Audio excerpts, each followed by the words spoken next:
Yeah, a bit of a nice change of scenery up here. Again, the coloring in this game is so nice, especially since the the areas is the distinctly different looking. Like north, south, east, and west all look visually completely different from each other, which makes them a lot more memorable, in my opinion. One thing that I need to mention that I can't believe I haven't actually mentioned yet is you are listening to a fantastic soundtrack by Disaster Piece, which one vibe that this game's soundtrack might give almost immediately is Fez, and that's because it's actually the same composer, and the Fez soundtrack is fantastic, and Hyper Light Drifter is no different. The music in this game is so serene and somber, and then it can be like dark and foreboding like instantly. Just it really sets the mood of the game when whether you're like platforming over the lake like this, or you're knee deep in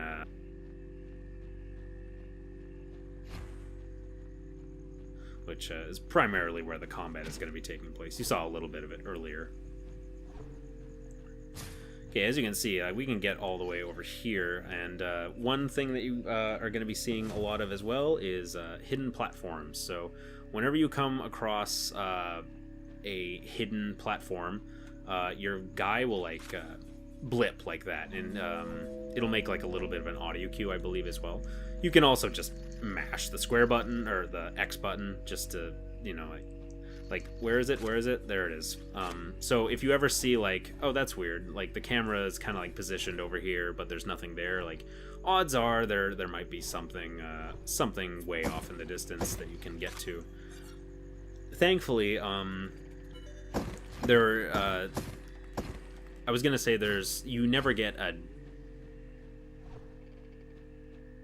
like, oh darn, you need to come back with an upgrade to get.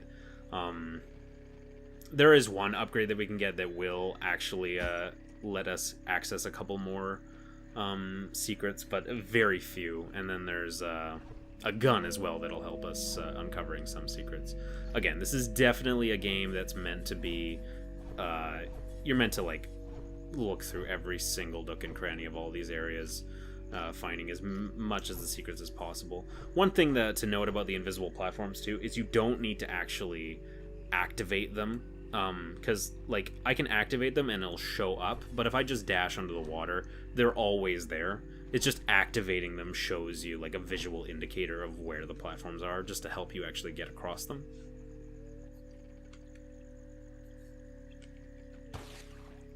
Okay, now we have a new enemy, frog ninjas, we'll just call them. I don't even really know what the enemy names are in this game, but these guys can be a little bit tricky because they like to jump around a lot, and they're pretty good with their projectile aiming, especially when there's a lot of them in the room. It can get very overwhelming very quickly. Another thing I want to point out, this was another quality of life update, but this game, believe it or not, was way more cryptic when it came out. You basically just had to go for it and kind of hope, because believe it or not, there's a secret to the right of the screen right here. How you're supposed to actually know that, unless you go to this very edge, there was no way, but now there is, because most of the secrets in this game now have a visual indicator as of like a couple patches after the main release of the PC version. They have a little symbol like that. It's usually a square with like a little bit of dots inside of them. It looks like that. Essentially, that means that there's always a secret, pretty much. So if you see that symbol, we've already run into the symbol multiple times on some of those hidden platforms I was going to. That pretty much means that there is a secret there that you can dash to, or maybe a wall that actually has an open space that you can walk right through. So it's another thing. Little square, which might be like when you're in the zone and you're playing this game, it might be not too hard, but when I'm trying to commentate, it might be a little bit harder. And anyway, now we can delve into our first, probably our first big underground area. These switches on the ground you can actually just use to recall the elevator if you come in from the other side or anything. Just a little fail-safe in case you get stuck. Oh geez, really dark in this area. Is there something down here? Oh, that's weird. The camera switches, but I don't actually think there is. That's weird how the camera switches, though. Okay.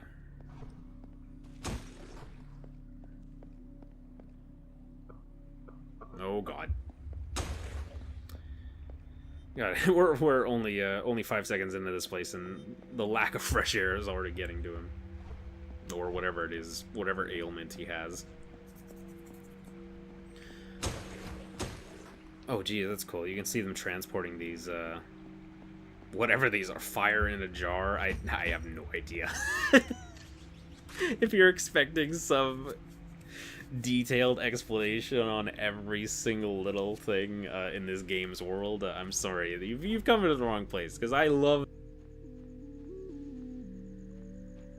Definitely cryptic. It's definitely up to your own interpretation, almost, of what you think is going on. Because, again, 0 words in this whole game. It's just visuals.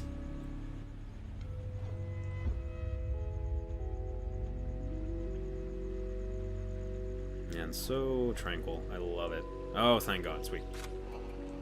Okay, so there is the main warp point of the lake area. So now we can return. Need to be here. You don't need to be by there to warp. So, like, if you could be anywhere in the world and you can just warp out at any time. So you don't have to worry about getting stuck or anything, and being unable to progress because you can't find your way out or something. Speaking of finding your way out, I remember the first time I played this game, I actually got stuck here. Not right here per se, but in this lake area. I eventually got to the point where I didn't actually know where to go, and I'd say the lake area actually isn't too bad. It gates you off in oh my god. Again, some dark imagery in this world. It's pretty interesting.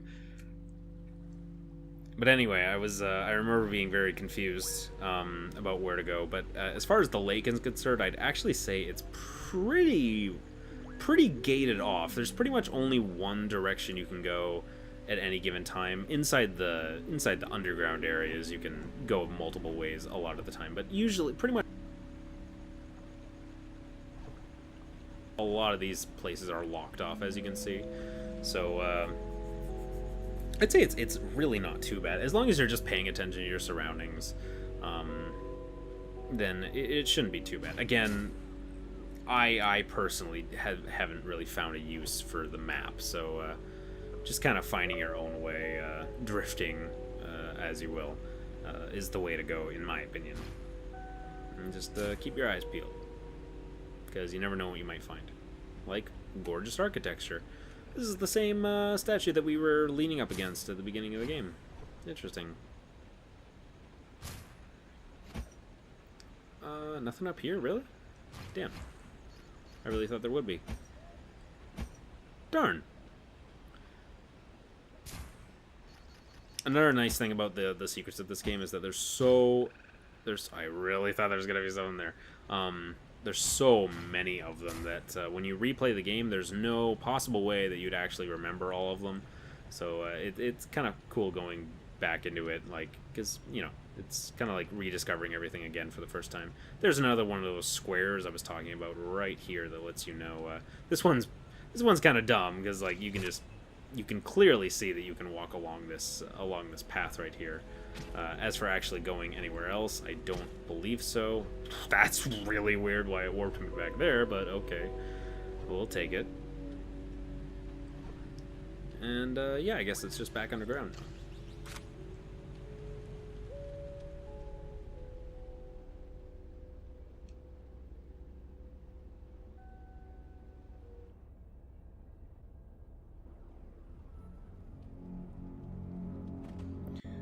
Oh, God. Yeah, see what I meant about the foreboding music, especially when you have these guys to deal with. So these are kind of just your regular shooty McShooter guys, and they're kind of annoying, but paired with them right now is these bomb enemies, and these guys are a pain in the ass. One nice thing about the well, one nice thing is that the game just gave us 2 medkits, but another nice thing is that they can actually damage enemies when they explode, which the game is actually going to give us opportunities to make use of that. And right here is one of the, probably the first encounter of the game where you are probably going to die. So these plant monsters are quite tanky. They've got 6 health. They've got a predictable pattern, though.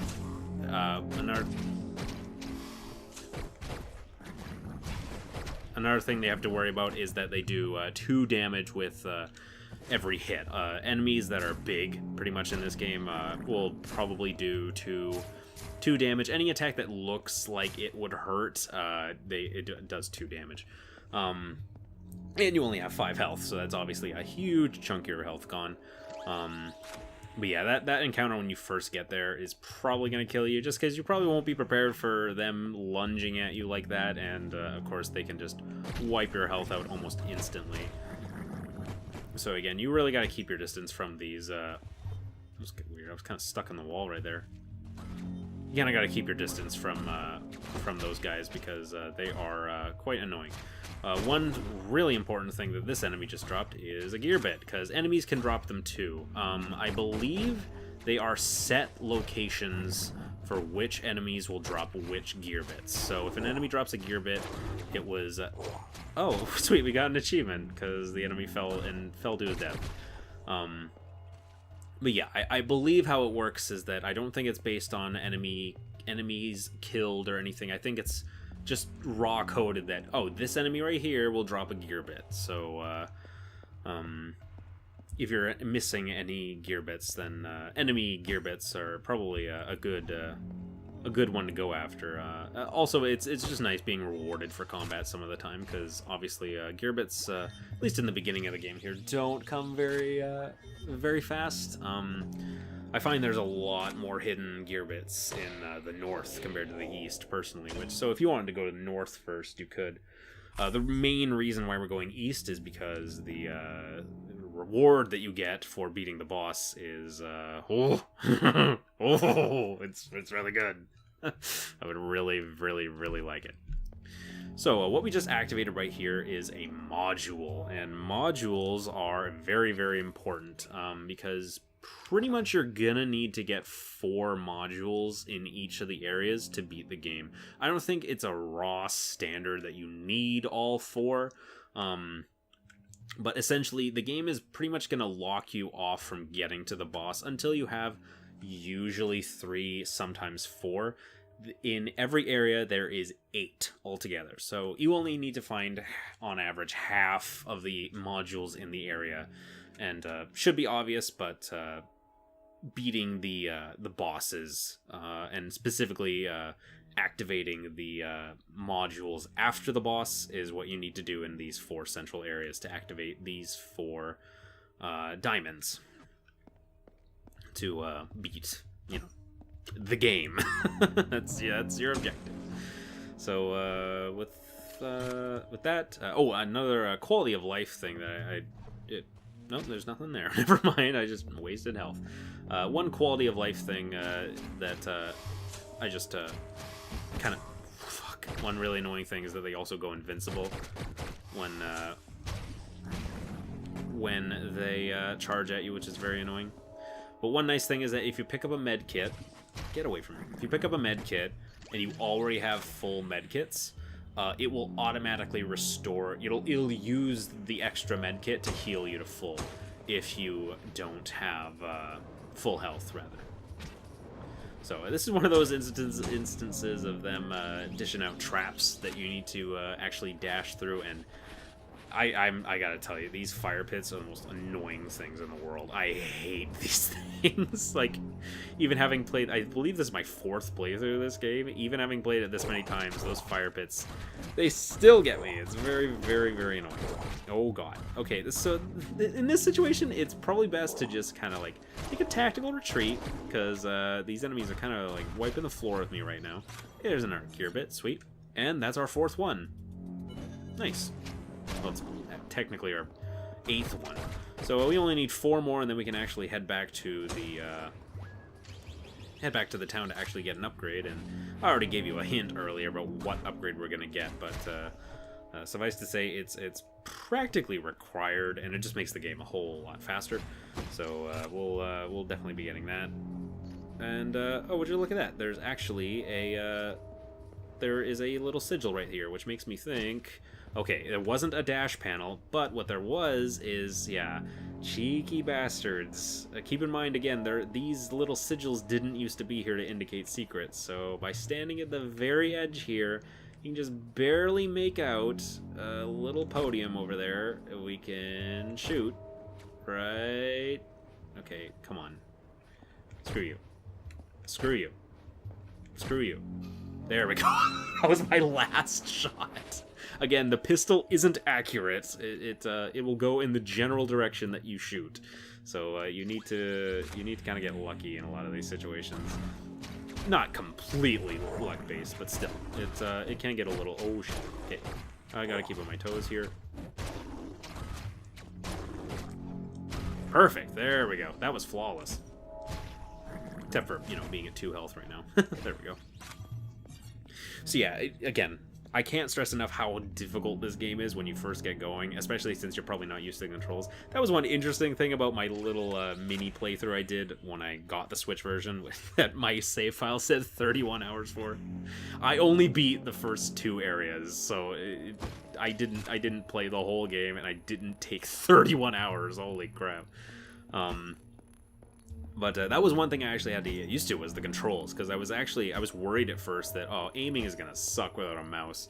But honestly, no, the way they did it on a controller is really smart, because again, you can just quick fire, like hip fire essentially, or you can do super aiming if you really need to get precise. So it's the best of both worlds. It's the best of having a cursor and you know, just having quick aiming. With that being said, there is one huge downgrade to not having the cursor for a specific room of the game. A room that I won't even be bothering to deal with on console, because it sounds like the worst thing in the world. Something that the cursor made a lot easier. So these fire traps just fucking hit me 5 for 5 right there. So screw fire. I really, really suck at getting across those.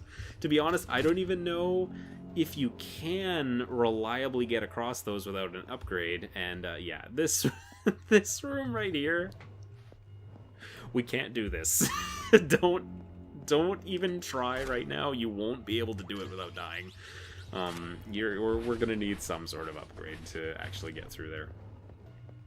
Again, going back to what I said earlier about you know, one of those upgrades that we need to acquire being practically mandatory.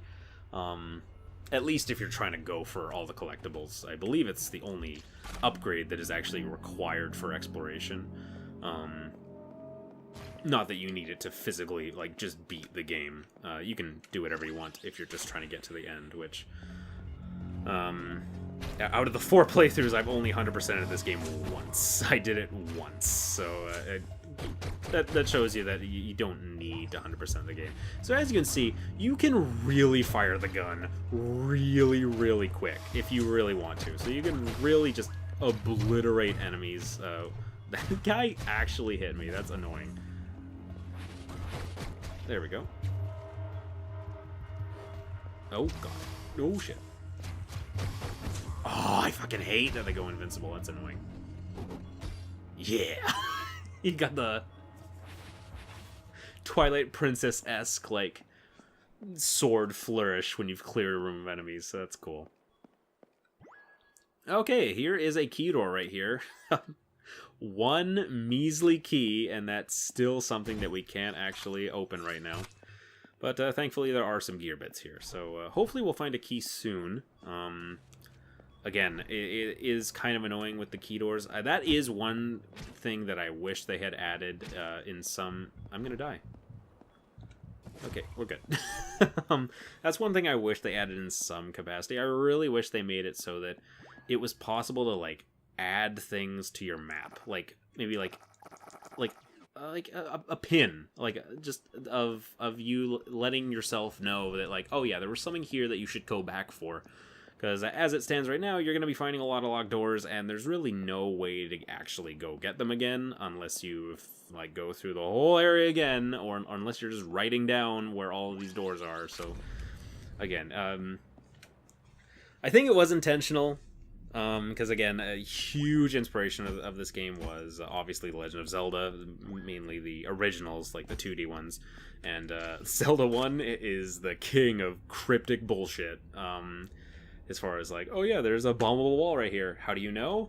Well, you just have to place a bomb on every single tile of the game until you find the ones that are actually bombable, which is awful, awful, awful game design, but that was... It was back in the 80s, so... I wouldn't say Hyperlight has nearly as bad game design as that, but still, I think the power-ups or the hidden goodies being, like, so far deep in some of these worlds, and you need to go back and get them, is probably not an homage to that, but still, probably not my favorite part about the game. Anyway, this guy again is really holding his own.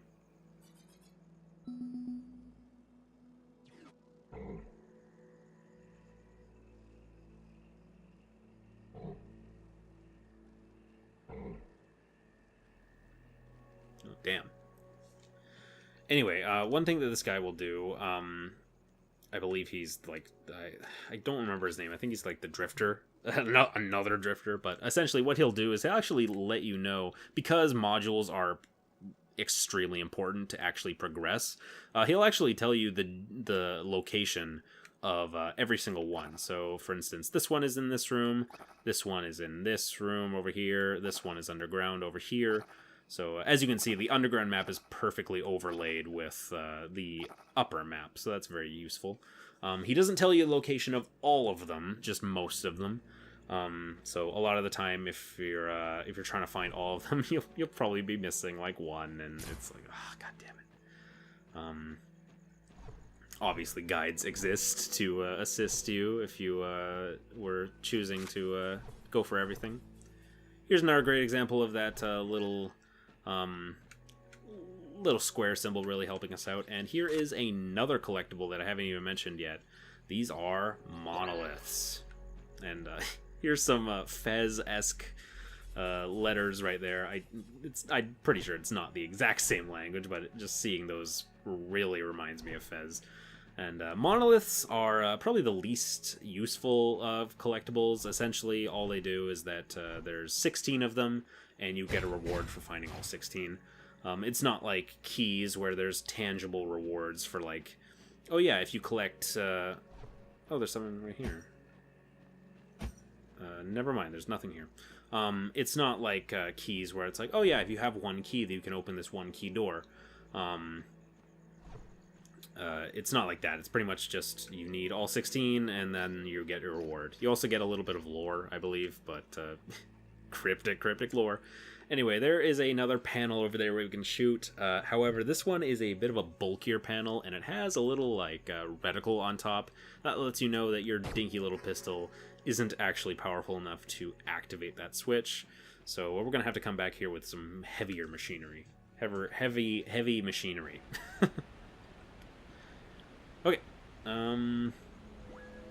Oh, sweet. And as I said, the lake really does a good job of winding back on itself, because as you can see, we're actually right at the warp point again of the level. And over here and to the down right, I feel like I can't speak. Over on the down right over there is where we went the first time. As you can see, this is a module door that won't open until we have the necessary amount of modules. Again, module doors typically lead to the boss unless it's excessive. Unless it's like an 8 module door, that's usually just a hidden secret. Because again, the game pretty much requires you only to find like 3 or 4 in each area to actually get to the boss. But the boss is through here, or at least the way to the boss. But the only other way we can go right now is through here.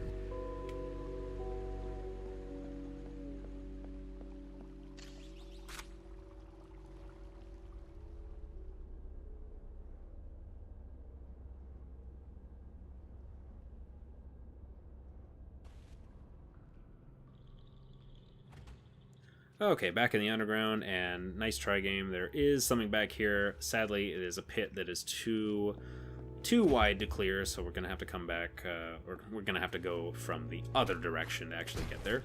Nice try, jerk. Okay, and I remember this being one of the first kind of hard ones where they throw a lot of enemies at you, so you gotta be really on your toes. Oh, shit. Ow. There we go. Sweet. Again, what I mentioned about, I mentioned this earlier, but the music can be so tranquil and then so overbearing at the next second. One thing I love about Disaster Beast's music is it's so, you've noticed already, I'm sure, it's very, very bassy. You can almost feel it like rumbling your screen almost. Just the sounds and how high the bass is cranked on them. It gives it kind of like an otherworldly feel. It's really cool. I somehow did that without getting hit. Again, these blocks are not my forte. Nice try. Okay. And go. There we go. Gearbit acquired. And sweet, that's actually 3, so, tell you what, we are actually very, very close to where the, what am I talking about? We can just warp out at any time. I was going to say, we are very close to where the warp point is, so we can backtrack here no problem, because we just activated that shortcut earlier. So let's actually take advantage of this, and use the map, and we can fast travel instantly back to the town from any point, and then we'll go to the shop, and we'll purchase our first upgrade. You already know what it is. Okay, back in the town, and first things first, let's head right to the dash shop, because as I stated before, the mandatory upgrade is the chain dash. This thing is very, very useful. It's also very, very cool. What isn't cool is this room right here. This is the dumbest room of the whole game right here, because this is the chain dash room. So essentially this is your little room where you can actually chain dash multiple times like this.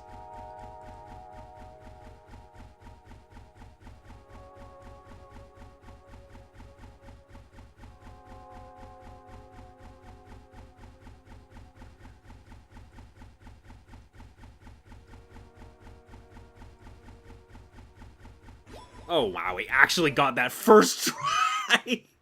That's not even the thing. That's not even the thing. Don't even worry. I won't even try. So I can't believe I just casually did that first time. But essentially, this is the chain dash room. Once you get a chain dash ability, or any ability pretty much, you actually have a new stamina meter at the corner, and that is pretty much tied to any of your special abilities. So chain dashing is a special ability, and as you can see, it drains a little bit with each go.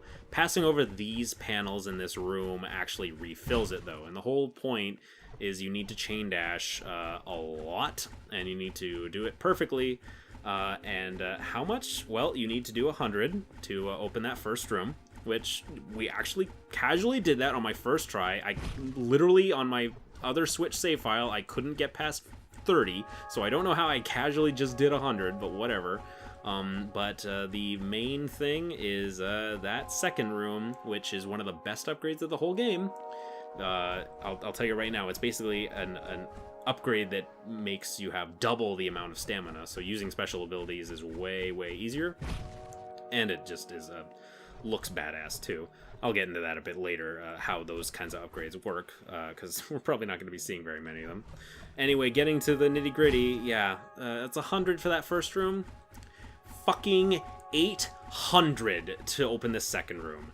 This is the stupidest room in the whole game. I hate this room so goddamn much. Because 100 is like, wow, that's a lot, but that's still doable. What is it, this second room? 200? No, it's fucking 800. It's the dumbest thing ever. And I mentioned this earlier, but this is actually where playing on the PC version is objectively superior to playing on the console, because on the PC version, you can set the options. I believe the default is that the drifter will go wherever your cursor on the screen is when you dash. So all you have to do is you just need to put your cursor in the center of the screen on top of one of these panels and start dashing. And essentially what the drifter will do is he'll just do this over and over again, because he'll try and dash towards the cursor, right? So he'll just keep dashing over and over through there. So rather than having to worry about going across the whole room like this, on console, on a controller, if you just use the mouse cursor, you can just dash in the center of the room. That doesn't change the fact that you still need to dash 800 times.